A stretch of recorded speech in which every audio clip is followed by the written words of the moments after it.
doesn't need to give birth, even though it is the 1940s, and she doesn't need to transition into becoming a guy the exact way she does. She, as a guy, doesn't need to choose to go back in time, and then doesn't need to choose to return to the future. He doesn't need to stop the bomber, and he doesn't need to kill himself. It's all only probable. The same is true for 12 Monkeys, Harry Potter, and to some extent, Primer.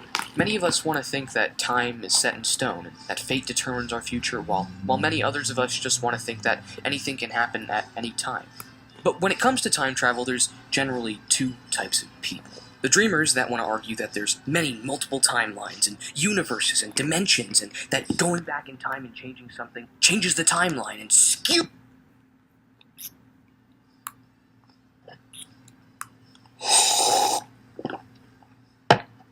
Shit.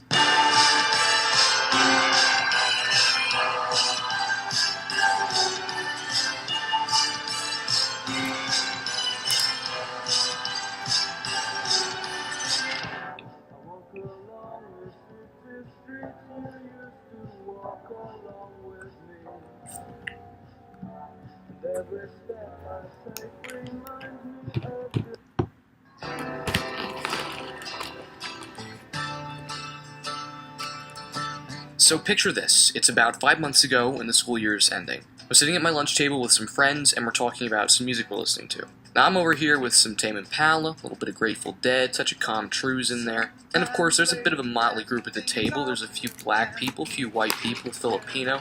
It's a good mix. But the black people at the table, see, they're calling me a cornball for the music that I'm listening to. And so I ask them, what do you listen to? And the one guy says to me, I be bumping Lil Pump, XXXTentacion, Ski Mask, Slum God. Wait, who? Bro, I know you heard of Lil Pump before. No, I'm white. You ain't heard my dog XXXTentacion? No, I'm white. Nigga, you a cornball. Let me play you some. Hey, I like bitch who is your mess. Hey, can't keep my dick in my pants. Hey, my bitch don't love me no more. Hey, she kick me out on life, bro. Hey, that bitch don't wanna be friends. Hey, I give her this, she I'm mad. Hey, she put her 10 on my dick. Hey, look at my wrist. Man, this sucks. Nah, that shit dummy slaps. But it didn't slap. Or at least, it didn't slap yet. A month or so later, I found my sister listening to the guy, and I gave his music another shot. She'd been playing Jocelyn Flores, and at first I didn't even think this was the same rapper that had been played for me before. The song had coherent lyrics, with intention behind them, and music theory behind the beat. I read the lyrics of the song after I'd listened to it, and found out that it was practically a poem, dedicated to a girl that X knew who killed herself. This wasn't rap as I knew it, but I wanted more. And so I listened to the album that the song was on, 17, in just under an hour thereafter. And it was probably both the best and the worst introduction to him that I could have had. Because on one hand, you had what he claimed to be his most powerful, intended set of songs to date, but on the other hand, you had a set of songs that really didn't connect with the rest of his discography. It was strange. Hearing those lyrics in those songs created an image of him, to me, that I didn't find in any other rapper that I'd ever listened to. Clicking from related video to related video, even listening to such powerful lyrics as, yeah, they call me Young Dagger Dick, that's my handle, yeah, and bitch, I cut off the leash, I do not want your yeast, peace to the Middle East, I want your Reese's Piece. The image of X, in my mind, despite the more ghetto-sounding material that he'd produced, still remained distanced from everyday rap.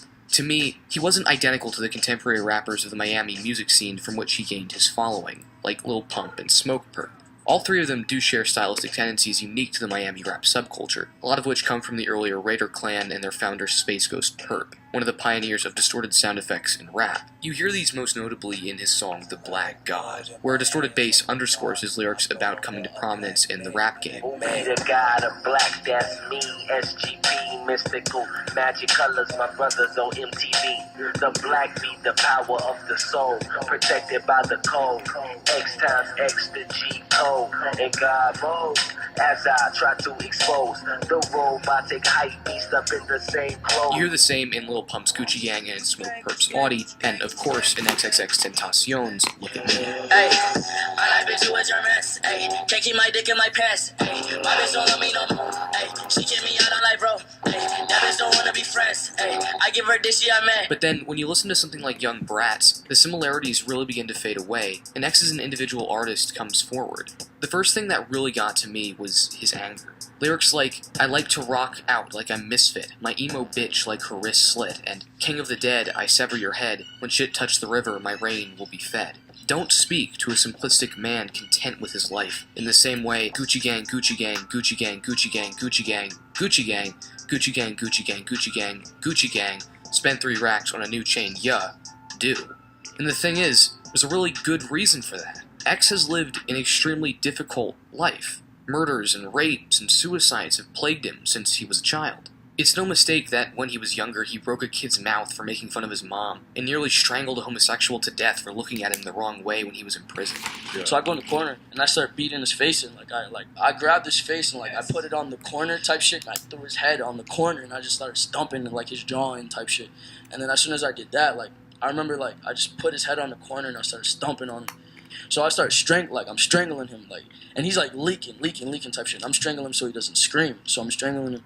Yeah. I smear his blood on my face, on my hands. X is a very angry person, a very disjointed person, and more than anything, the musicality of his rap reflects that, because it's genuine to him. That's why sometimes the underground rawness of the track, makes the track genuine. It's a personal thing because my ears, I wanted to fit my ears because I know if it sounds crazy to me, it's gonna sound crazy to everybody else. Mm-hmm. When it sounded crazy to us, I knew for a fact to other people that would just hear it, it would sound absolutely fucking insane, and I was always right with that. That distorted bass is a personal choice that reflects him and the way he wants the music to sound. Finding that out really changed the way I understood his music. That the bass isn't just distorted for the sake of adhering to the style of his contemporaries, but manifesting his own mind in the music that he's creating. Even in his more vapid music, that anger that I saw became not one of a shallow aesthetic, but of a clearly defined reflection of X's mind. And the thing is, he doesn't just leave his mind to the screaming. His mind is the whole of his music. That's probably why you get shit like, eat my ass! Yo! Relay with that pump. Race, he stay with that pump. What do you do? You fuck niggas pump. Revenge on my body.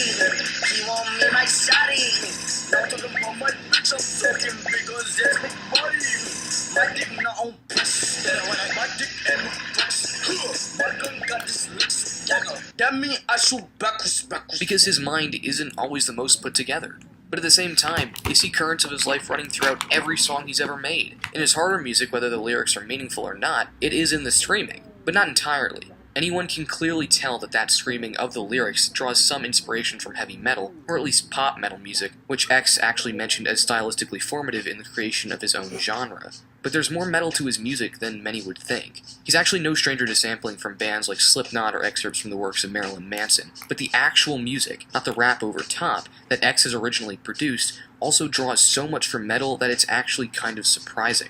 The most prevalent music device he uses is what's called chromaticism, which is the same thing you hear in that signature circus music. It's kind of eerie, but also kind of inviting, and X makes clear use of it in the song Gnarly Bastard. That beginning ascent you hear, kind of like a winding sound, is a chromatic ascent starting on the F sharp, until you finally get into the main riff that's used throughout the song.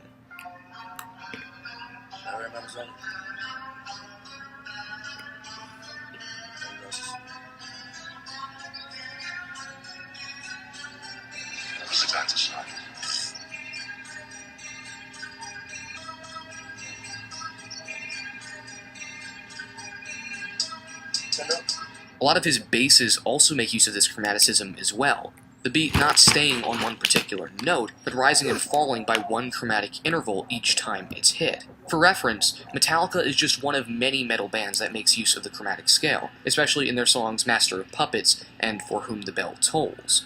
What's more, X also makes use of what's referred to as the harmonic minor scale in a lot of his music too, giving it that dissonant and eerie sound that Gnarly Bastard and King of the Dead are known for. Again, you find the harmonic minor throughout metal music because of the similar dark tone that metal tries to evoke. Stylistic choices like these pervade X's music, even in those songs that aren't specifically influenced by metal. The clearest example of this is his song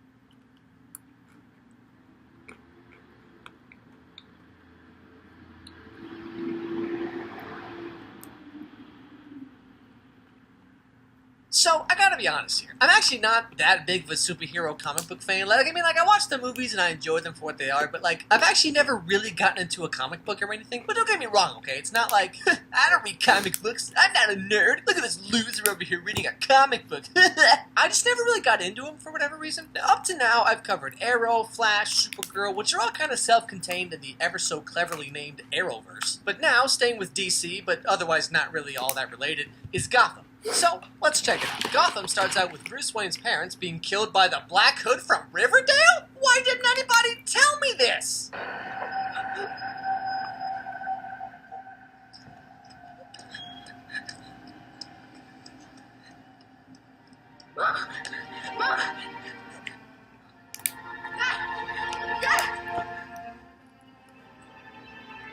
Bruce, come closer. You're gonna be so rich now. Now after this, we meet James Gordon, the new hotshot police dude, and his incredibly jaded partner, Harvey, who show up to investigate the murder of Bruce Wayne's parents. I